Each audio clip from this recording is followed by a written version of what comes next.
You're watching 40 Entrepreneur Drive. Hello, welcome back to 40 Entrepreneur Drive. My name is Kenya. You are listening to part 3 of Unexpected Side Effects of Entrepreneurship. Let's jump right into it. This is about appreciation and change. Since becoming an entrepreneur these last 6 months for sleepgoodies.com, my flagship brand, I have noticed that as an unexpected side effect, I'm appreciating money more. Now, this past summer, money was not funny. I was off work, dealing with my depression.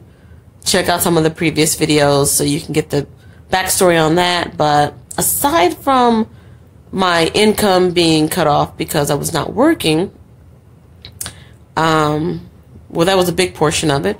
But aside from that, I was quite loose with my money.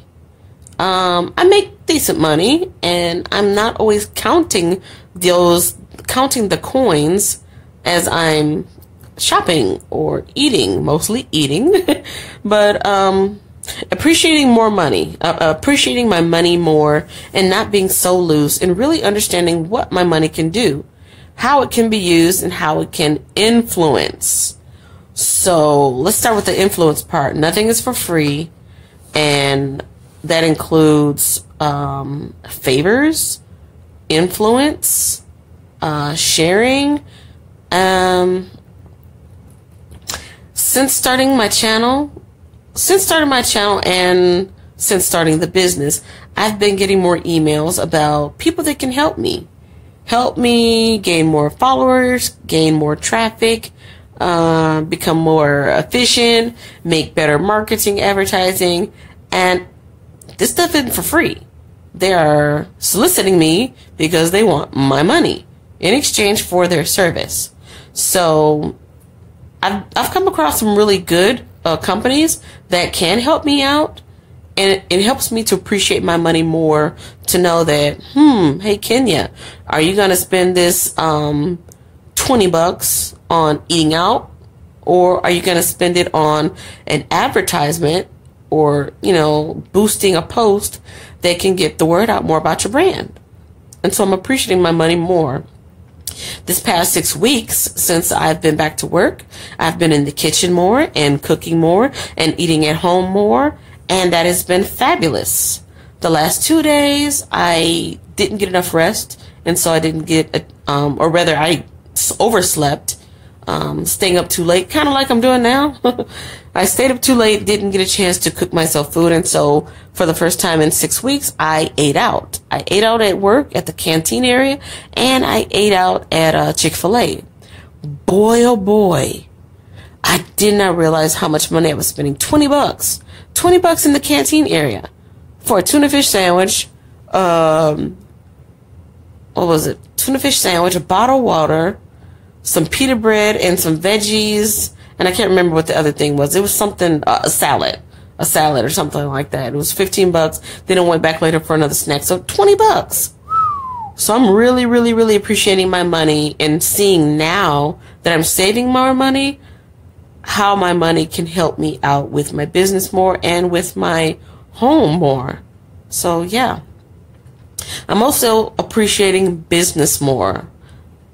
In the past 6 months, I definitely have more respect and understanding for the struggle. As a consumer, I'm going to speak for all of us right now and say we. As a consumer, I think we always want more for less. We want to get as much service as we can for as little money. We want to get as much food as we can for as little money. We want free returns. We want to get a refund without a receipt. We want to get so much without understanding what that business has to do to stay afloat. Now that I'm on the other side, I truly, truly understand. And I understand this a little bit more with my eBay store, MLK Goodies, because I have had things break in the mail. I've spent money to, the money on the packaging. Bubble wrap is not free. Tape is not free. Postage is not free. So I've lost money because things have broken the mail. People have returned things. People claim something didn't work, so I had to give them their money back. And that's just on the eBay side. Then I had my Shopify store for 40entp.com, which is my website. I had, some very humble designs, but designs of my own making nonetheless.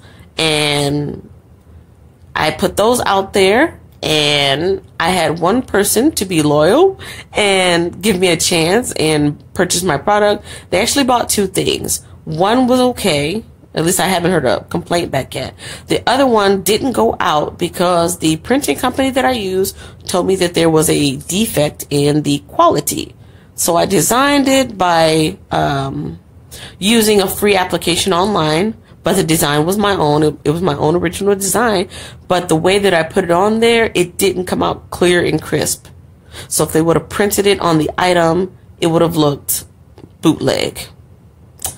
And that was a little heartbreaking because I liked the design. I thought it was pretty cool. I took a little bit of time to put it together. But, little things like that, it's a struggle. Getting traffic, getting the word out, getting people to respond to your brand is a struggle. Shoot, getting people to subscribe to your channel is a struggle. You guys should know that. If you're creators, you know that. You could put your heart and soul into your videos, and if nobody watches it or subscribes, or they only watch it halfway through, that's a struggle. It's like, man, what else can I do? Another thing I started appreciating since becoming an entrepreneur, which is an unexpected side effect, is appreciating leaders and innovators more and desiring to learn about them more than when I was in school and wanting to actually emulate them. So, political leanings aside, there are politicians that I have more respect for now, not because of what they stand for, but the fact that they're standing. To have opposition and to have haters and to have people that not only want you out of your position, but they literally want to destroy you, but you're still putting yourself out there every day and doing what you believe in and spreading your brand. Man, the politicians and the business people, the movers and shakers, I want to go to Barnes and Nobles and get their biography on every one of them. I want to read about them in the news. I want to see how are they staying so confident and so true to their core beliefs. To me, those are characteristics that I really, really appreciate and respect, and it makes me want to emulate them. More so the personality than what they believe in, and also a little bit, their style, their swag. So I think of Michelle Obama, and there's a couple other ones, but I'll just stick with her. I want to emulate them. I want people to see me, and on first sight, they can say, "Wow, she's got it together. She knows what she's talking about. She believes in herself, and I want to believe in her too." So, anyways, having more appreciation for leaders and innovators, man, wanting to learn about them. You know how you had to learn back in high school or junior high, you had to, do an essay on somebody and read about them and learn about them. It was kind of a drag. Now I'm like, I want to know about you. I really want to know about you. Okay, this was a little bit funny, but it's true. Unexpected side effect of becoming an entrepreneur. I'm really appreciating capitalism a little more than I could ever imagine. I'm appreciating capitalism in a Ferengi way. If you don't know what a Ferengi is, pause the video, go to Wikipedia. I'm pretty sure there's a specific wiki for this. Star Trek wiki. Ferengi. They are an alien species, and their entire spirituality, spiritual, political, cultural way of life is all about capitalism. That's all I'm going to say. So where I once saw greed and disregard and evil, now I see a noble effort, I see duty, I see general self-care and preservation of the self. I would have never described capitalism in that way before becoming an entrepreneur these past 6 months, but I'm having more of an appreciation for the ability to make money and use the free market. So yeah. Okay, these last couple ones are going to be about change. Change. I don't like change. I'm just going to couch that. I'm a very simple person in the fact that, like, I like original movies. I don't like remakes. I like original songs. People need to stop remaking them. I like things to be the way they are, the way they were, the way they should be. So I don't like change, right? But an unexpected side effect of being an entrepreneur is changing my core beliefs. Give you an example. I have always thought that everyone should graduate high school, go to college, and get a job. The typical American way of moving from youth to adulthood. I've always felt that way. I don't feel that way anymore. Even with my son, I pushed him to do well in school, well enough so that he can get grades for college. I no longer believe in that model, that business model, that educational or academic model. I don't believe in it anymore. But if you do go to college, do not go for liberal arts. I used to think college is where you go to discover yourself so you can develop as a person and also a profession. Now I'm like, skip that. If you go to college, you bet not take liberal arts. Don't take anything. Don't pay money and spend time on anything that you can do as a hobby. Do something and learn something that can be a monetizable, money-making skill, so that you can actually have the finances to take care of yourself and then have the freedom to do those things in your leisure time. So I played flute and saxophone in school, in junior high and high school. I played flute and saxophone. And I really, truly wanted to play for the Detroit Symphony Orchestra is what my dream was when I was a young adult. I wanted to play saxophone as a hobby, just for myself, but I wanted to play the flute in the Detroit Symphony Orchestra. And so I started going to school for music. That was my first major. There's nothing wrong with that. I'm not criticizing it. There's nothing wrong with it. But for me now, 20 something odd years later, I wish I had gone to school for something like electrician, which I actually took an electrician class and got an A. And I could probably be an electrician right now if I wanted to, or do something with the skills. Luckily, I did take Spanish as well as French.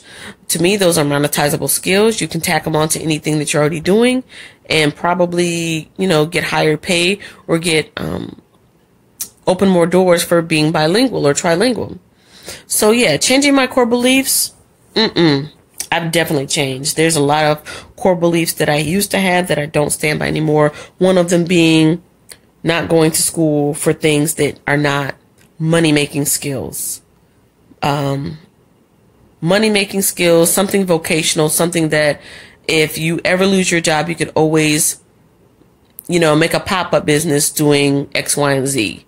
Baking, so culinary school, plumbing, skilled trades, electrician, CNC machining, anything where it's not something that you see every day that you can always get a quick job. Maybe not your end-all be-all favorite job, but something monetizable where you can get a job easily and or make it into your own business and work for yourself. Most of the retired millennials living simply or minimalists now are able to do it based off the money they have made. So I watch a lot of YouTube videos where people are either living off the grid or they decided they wanted to become digital nomads, or they're doing something where they retired in their 30s, right? How are these people doing this? They actually, most of the videos that I've seen, they used to be an engineer. They're not now. They did it. Oh, I wasn't happy with my life. But you made that engineer money, didn't you? They used to be an engineer, and after making all the money that they want and saved and invested it, then they were able to go and do what they wanted to do. Or, yeah, I used to be an attorney. I didn't want to do that with my life anymore. But they did. and they made the money and they saved it and they invested it. And then, they're able to do things like consulting or something else down the line where once you get the degree, once you get the skills, you can choose to do with it whatever you wish. So yeah, that's just a little side note from that. Finally, unexpectedly, a side effect of me being an entrepreneur is changing my personal goals, like who I am, who I want to become, how I want to be perceived, how I want to be treated, how I want to treat myself, and how I want to leave this world. Like, I'm talking about legacy building, y'all. I mean, I would have never been thinking this way before. I mean, I think as far as the legacy, I think once people get towards their 50s, maybe not quite there, but I think once people hit middle age, late middle age, we start thinking about, okay, especially if you have children or any type of family member or relationship, you're thinking, what am I going to leave behind for this person that I care about or these people that I care about? And so, for years and years, I'm just like, I want to get through life. I want to get through life. I want to be happy. I want to do stuff. I want to go places. I just want to be happy. And it was all I. But now, since I've become an entrepreneur, as an unexpected side effect, I'm more thinking about what can be left behind for my son and my daughter. What can I put into effect now that they can benefit from later? What type of setup and boost up and hand up and leg up can I develop right now so that they can pick up where I left off and make something better of themselves? I'm definitely thinking making my business so that if they choose to, they can take it over, or if they're wise enough, they can, sell it for a profit or manage it through employees. So building a family business and a legacy, or at least doing this long enough so that I can show them, hey, this is how you do it. To me, that is very important. So my personal goals have changed from, I just want to retire from this place that I'm at now and live a happy old life, to I want to get out of this place now. I may or may not retire. That's my choice. I may or may not be, have a pension. I don't know yet. I'm still thinking about that. But I know that I want to be taken seriously. I want to be seen with admiration from my peers. I actually want to change my peer set. I think that's something normal that people do. Some people have the same friends that they had when they were younger. Some people don't. Some people, as you're growing older, you change, who you circulate with. And as your friends become better, you become better. Or as you become better, your friends become better. So I definitely have changed who I want to be, how I want to be perceived, how I want to be treated. I want to be treated like a respectable business owner. I want to treat myself a lot more kindly. I definitely want to continue cooking and eating healthy. And I actually really do want to start going to the gym and working out. I don't always like it, but I enjoy it enough where I would do it on a regular basis if I had the time. So I have this fantasy where my companies are making so much money, it's all passive income, and now I have to find a way to fill all this empty space in my day, in my week. And so I'm working out, Oh man, there's nothing to do. All my employees have everything in order. My business is booming. What am I going to do today? Oh, I guess I'll go work out for a couple of hours. Okay, did that. I'm bored. Now what do I do? Oh, let me go over here and volunteer. Okay, now what do I do? Let's go home and work in the garden. So how I want to treat myself is a lot better than what I'm treating myself now. I don't get enough sleep and rest. I don't eat as well as I need to, and I definitely don't work out. But I see the importance of it, and I want to do that. And I want to leave the world a better place. I see myself as a, millionaire, multimillionaire. I see my kids being okay with the legacy that I leave behind. And I see different organizations that I believe in benefiting from my philanthropy. I see that. I see it. I envision it. I claim it. And those are some unexpected side effects of entrepreneurship that I have been experiencing. So this is part 3 of unexpected side effects of entrepreneurship. If you haven't if you haven't listened to parts 1 or 2, go ahead, check those out. Links will be in the description box for either of those, or you can look them up on the page. Thanks so much for spending this time with me and listening. This has been a total of 45 minutes of me talking.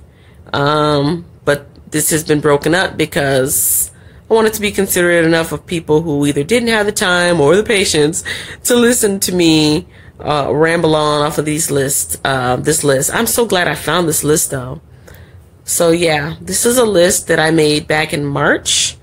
It says March 9th, 2019, and this is using my mobile notes app, which I use all the time. And yeah, unexpected side effects of entrepreneurship. Let me know what you think or thought about this video or the other videos or them all together, and let me know in the comment section, how have you changed? What are some unexpected side effects of you in your business, or you in your job, your career, of you being a parent, of you being in a relationship, whatever you're doing now that you are investing your time and your life in, that you really feel strongly about. Me, my business, you, could be something else. What are some of the unexpected side effects of that venture that you didn't think would happen? Tell me all about it in the comment section below. If you appreciated these videos, give them a thumbs up. If you think someone else would be interested in listening in or watching one of the other videos, always feel free to share on YouTube or other social media. There's more to come, so if you want to be notified when that happens, you can hit the subscribe button. And yeah, that is all I have to say. Even if I had more to say, I'm going to bed because it is now 1:45 and I gotta get up at 8 to get to work by 10 to work for the man. That's how it goes. I really appreciate you. Thanks so much. See you in the next video. Sharing this video will allow you to discuss the topic with others. Subscribing will bring more videos your way. Smashing that like button will make you feel good inside. Trust me.